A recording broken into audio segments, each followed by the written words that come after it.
amigos, I'm the Spanish chef Omar Allibhoy, and today I wanted to show you how to make Spanish black pudding, morcilla, with piquillo peppers and an apple compote. You may think, well, that's a bit of a long name, quite a few things, and the reality is that it is. But they are all very simple, the ingredients are right in front of you.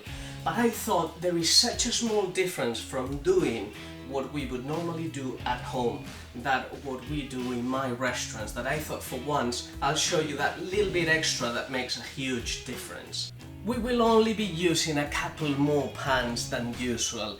There'll be a bit more cleaning to do, I give you that, but don't be put off, because the preparation of each of the garnishes and sauces, it's so simple. So let me run you through the ingredients. We're going to need the morcilla black pudding, muscovado sugar, garlic, chive, lemon, the piquillo peppers, salt and pepper, extra virgin olive oil, apples, and the sugar and cinnamon.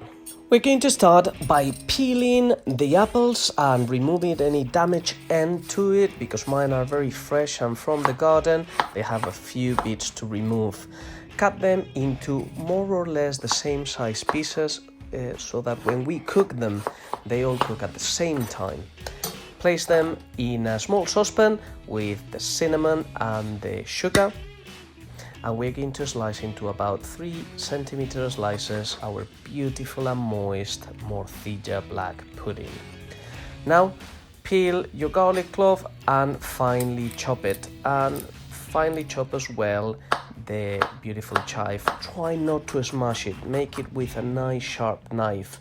I always tell that to my chefs, otherwise, you know, the herbs, you know, they get destroyed, unfortunately. And now put your piquillo peppers to rinse under some cold water. Cut them open and remove any seeds that may still be inside, and we're going to cut it into a very thin julienne. Take a look how nice and loose. Now let's get on with the cooking. Place your apples saucepan over low heat and cover with a plate or with a lid. Give it a good stir after 5 minutes. Add a little bit of water and a good drizzle of extra virgin olive oil. Cover again and cook it for a further 6-7 minutes, or until it's ready and soft and it feels like a compote. Now we're gonna put it into a small blender and just make a fine puree. On a separate saucepan over medium heat, drizzle a generous amount of extra virgin olive oil and add your finely chopped garlic. Make sure they fries for about 30 seconds before you add your thinly sliced piquillo peppers, which we are going to saute for about 3 minutes before we season with a bit of salt, pepper, and we add the muscovado sugar. Again, we're gonna sort of let it stew there and caramelize a little bit for a few more minutes while we cook the black pudding. Place another frying pan over high heat, in this case with a generous amount of a mild olive oil. Add carefully your slices of black pudding, and we're gonna cook it for about 2 minutes on each side until they are nice, crispy and half warm inside. And this is ready to plate up. I'm just going to drain the black pudding in a bit of kitchen paper, and drained the piquillo peppers as well. You don't have to, but we are going to make a bit of a decoration. Now, with the help of a teaspoon, just make 4 dots over the plate, in my case in a straight line, and I'm going to place each slice of the fried black pudding over it, just as a bed.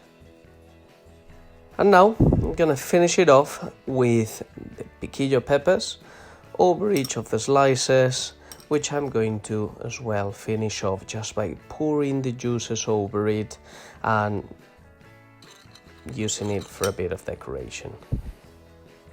I promised a few more pans and pots than usual, and I think I've achieved it, but it will be well worth it. And as well, having those beautiful apples that my dear friend Debbie and Wes gave me from their tree, I just couldn't waste the opportunity to refine this dish a little more. And I hope you give it a go. You see, it will surprise you, that sort of acidity and sweetness that the apple compote has, the piquillo peppers, which again has a bit of sweetness because we've added the muscovado sugar, and the subtleness of the black pudding, because remember, it's not incredibly strong tasting like you could find the Scottish Irish black puddings, makes it a really well-rounded tapa, and I could say it's one of my all-time favorites. So I hope you give it a try, I hope you enjoyed it, and don't forget to subscribe, and I wish I could give you to taste, but hopefully you try it at home. Anyway, buen provecho and hasta pronto. Adiós. If you enjoyed the video, please like it, share it and subscribe.